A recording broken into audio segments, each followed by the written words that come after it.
मेरे प्रिय कैडेट्स, आप सभी को जो है 9वीं कक्षा में स्वागत है।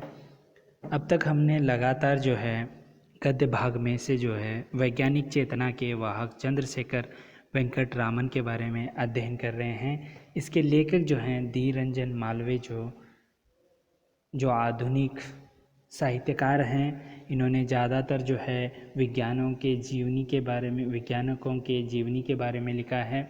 आपके ओर जो है विज्ञान के प्रति जिज्ञासा उत्पन्न हो, इनका प्रयास है।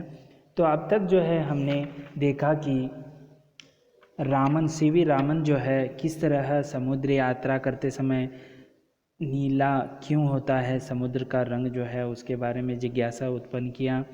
और ये जब छोटे थे तब बचपन में ही इनके पिताजी जो है गणित और भौतिकी विषय के बारे में नींव जो है इन्होंने डाला था।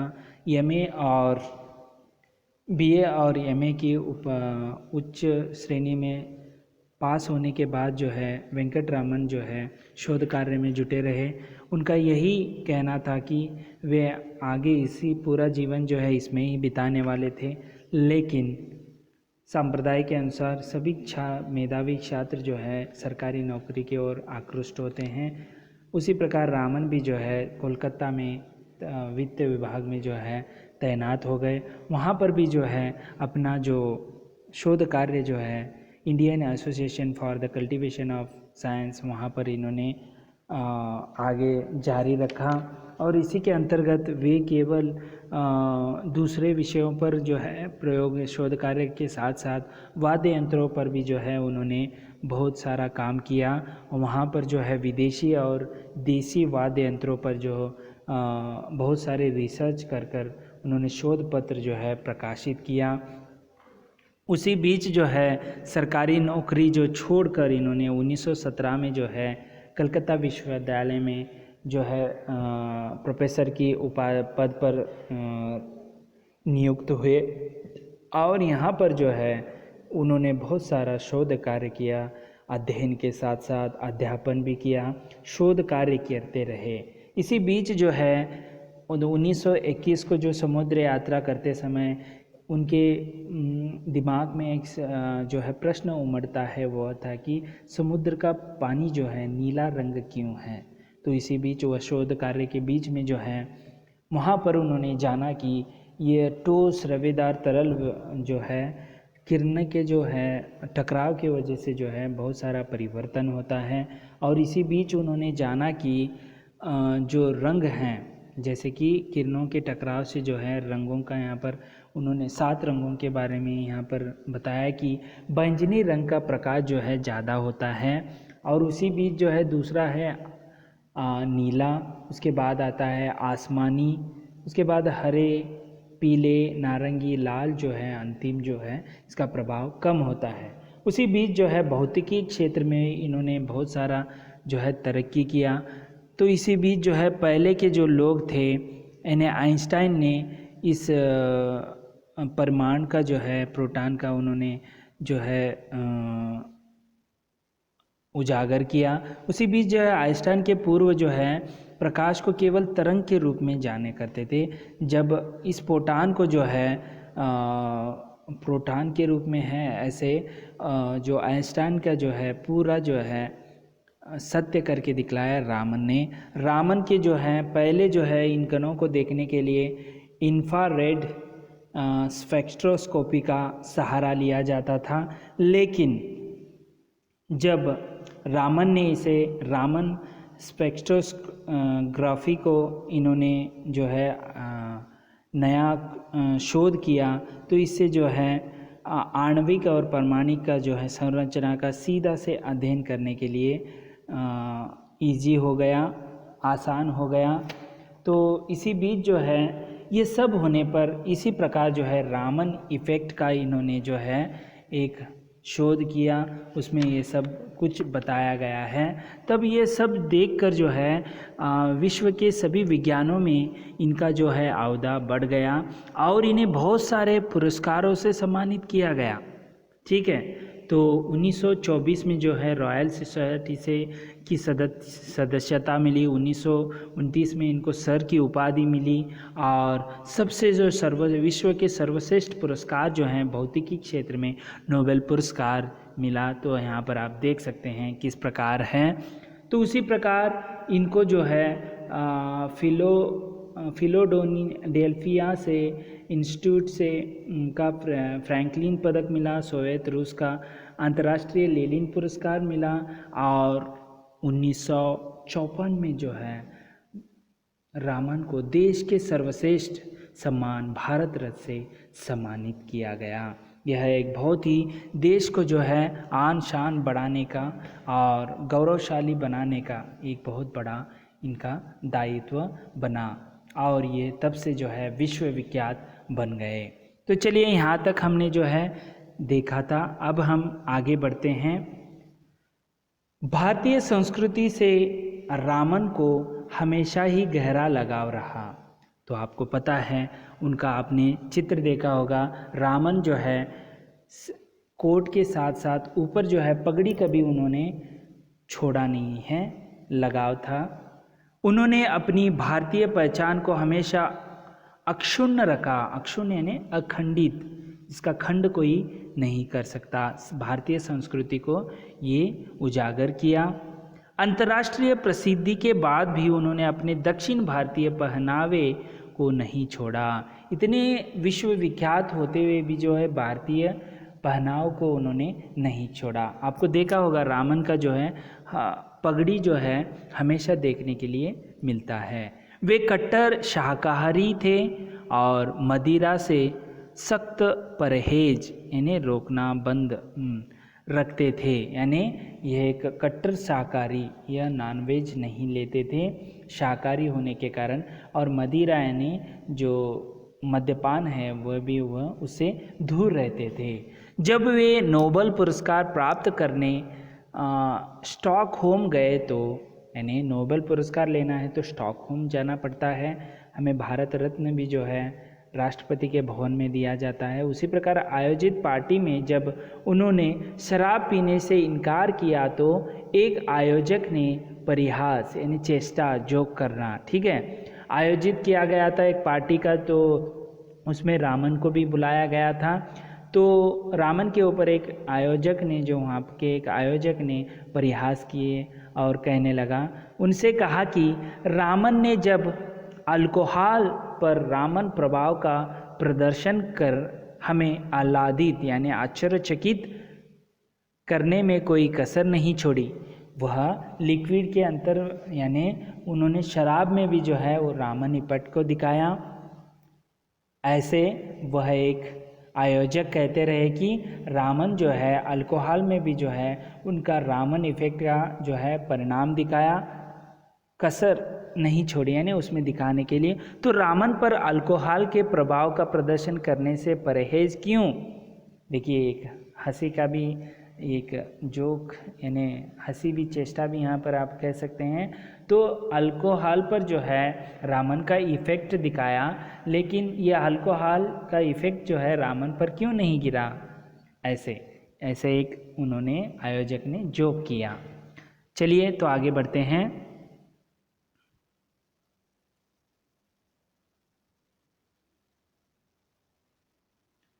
तो देखिए रामन का वैज्ञानिक व्यक्तित्व प्रयोगों और शोध पत्र लेखन तक ही सिमटा हुआ नहीं था। देखिए केवल आपको यहाँ पर पढ़ने के बाद पता चलता है कि केवल प्रयोग शोध पत्र यही देखते हैं, इसके अलावा इसके इतना ही वह सीमित नहीं थे।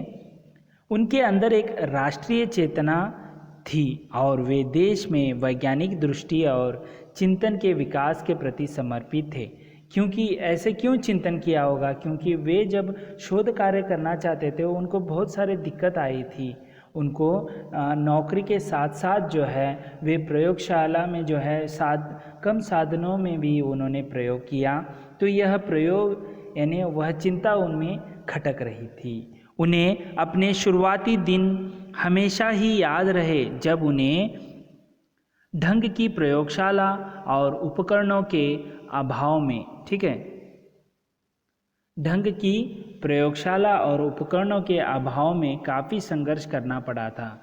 आपने देखा होगा जब ये एमए के बाद जो है शोध कार्य करने लगे, बीच में ही इन्होंने नौकरी जो है प्राप्त कर ली। उसके बीच में जो है फुर्सत मिलते ही वह भू बाजार पहुँच वहाँ प्रयोगालय में प्रयोग करते थे। उस समय ज़्यादा जो साधन हैं वो नहीं रहते थे। ये सभी जो सारा संघर्ष वे अपने आँख के सामने ही देखा हुआ था, ये अपने महसूस किया हुआ था। तो आने वाली पीढ़ी के लिए ऐसे ना हो, यह उनमें जो है खटक रहा था। इसीलिए उन्होंने एक अत्यंत उन्नत प्रयोगशाला और शोध संस्थान की स्थापना की जो बेंगलुरु में स्थित है और उनके के नाम पर रामन रिसर्च इंस्टीट्यूट नाम से जानी जाती है। तो यहाँ पर आप देख सकते हैं यह जो है बेंगलुरु में स्थित है। तो इन्होंने सोचा कि ऐसे मेरे जैसे बहुत सारे जो है विज्ञानी बनना चाहते हैं, शोध कार्य करना चाहते हैं, रिसर्च करना चाहते हैं, लेकिन मेरी जो दुविधा थी इस आने वाले पीढ़ियों के लिए न बने, इसीलिए इन्होंने बेंगलुरु में जो है एक शोध संस्थान का स्थापना किया। वे था रामन रिसर्च इंस्टीट्यूट, जो बेंगलुरु में आज भी स्थित है। तो ये था बाहर का ढांचा। अंदर जो है इस प्रकार आप देख सकते हैं, बहुत सारे यहाँ पर शोध कार्य के लिए पुस्तकें रखे गए हैं, प्रयोगालय हैं। यह जो इस प्रकार जो है नए विज्ञानी जो हैं यहाँ पर आकर अध्ययन कर कर बहुत सारे वे अपने ज्ञान भंडार को जो है बढ़ाते हैं। इस तरह रामन रिसर्च इंस्टीट्यूट जो है आज भी बेंगलुरु में स्थित है। भौतिकी शास्त्र में अनुसंधान को बढ़ावा देने के लिए उन्होंने इंडियन जर्नल ऑफ फिजिक्स नामक शोध पत्रिका प्रारंभ की। देखिए अनुसंधान यानी रिसर्च करने के बाद जो है पीएचडी की जो है उपाधि प्राप्त करते हैं, उनको कुछ दिक्कत हो रहा है, तो इसीलिए उनके लिए जो है इंडियन जर्नल ऑफ फिजिक्स नामक एक जो है शोध पत्रिका भी जो है इन्होंने प्रारंभ किया, जो नए विज्ञानियों को इसमें जो है मदद मिल सके। अपने जीवन काल में इन्होंने सैकड़ों शोध छात्रों का मार्गदर्शन किया। तो देखिए ये प्रोफेसर के कोलकाता विश्वविद्यालय के प्रोफेसर होने के कारण इनके जो हैं बहुत सारे जो हैं शिष्य थे, इन्होंने भी सैकड़ों इनसे शोध कार्य के मार्गदर्शन पा लिया। जिस प्रकार एक दीपक से अन्य कई दीपक जल उठते हैं, देखिए दीपक के यहाँ पर दिया है, एक दीपक से अन्य दीपक भी जो है जल उठते हैं, उसी प्रकार उनके शोध छात्रों ने आगे चलकर काफ़ी अच्छा काम किया। देखिए तो ये रामन ही जो हैं इतने प्रभावशाली थे और उनके जो हैं छात्र जो हैं उनसे भी अच्छे काम जो है किया है। उन्हीं में कई छात्र बाद में उच्च पदों पर प्रतिष्ठित हुए। इसी बीच जो है बहुत सारे प्रतिष्ठित हुए।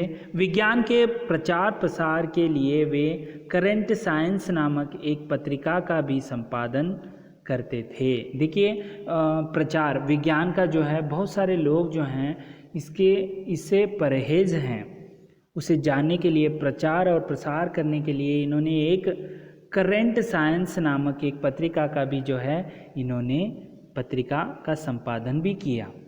इससे जो है नए जो पाठक हैं वो पढ़कर जो है साइंस के प्रति आकर्षित हो। इसीलिए रामन प्रभाव केवल प्रकाश की किरणों तक ही सिमटा नहीं था, केवल उसके अंतर्गत ही नहीं था। उन्होंने अपने व्यक्तित्व के प्रकाश की किरणों से पूरे देश को आलोकित यानी प्रकाशित और प्रभावित किया था। देखिए व्यक्तित्व के प्रकाश से, देखिए रामन इफेक्ट में प्रकाश का उन्होंने जानकारी दी, उसके अलावा भी जो है व्यक्तित्व के प्रकाश की किरणों से ही देश को आलोकित यानी प्रकाशमय और प्रभावशाली प्रभावित किया था। उनकी मृत्यु 21 नवंबर सन 1970 के यानी इनका जो उम्र था 82 वर्ष की आयु में इनकी मृत्यु जो है हो गई थी। देखिए, इतने महान व्यक्तित्व और मेधावी वैज्ञानिक जो रामन इफेक्ट के द्वारा पूरे विश्व में आकर्षित हुए और विश्वविख्यात बने, उनको बहुत सारे उपाधि मिली, जैसे विश्व में सर्वोच्च जो पुरस्कार है नोबेल पुरस्कार मिला, भारत में सर्वोच्च पद जो है सम्मान है भारत रत्न मिला। इन सभी के यहाँ पर ही इन्होंने सीमित न रखते हुए आगे के छात्रों के लिए भी जो है शोध कार्य आगे जारी रखे, इसीलिए उन्होंने रामन रिसर्च इंस्टीट्यूट का इन्होंने एक प्रयोगशाला का स्थापना किया और इनके नीचे जो बहुत सारे छात्र थे उनको भी अच्छे से मार्गदर्शन कर कर जो है विज्ञान को बढ़ावा दिया। विज्ञान के लिए बढ़ावा देने के लिए, प्रचार प्रसार करने के लिए करंट साइंस नामक पत्रिका इन्होंने संपादन किया और अंत में जो है 82 उम्र में जो है इनकी मृत्यु हो गई।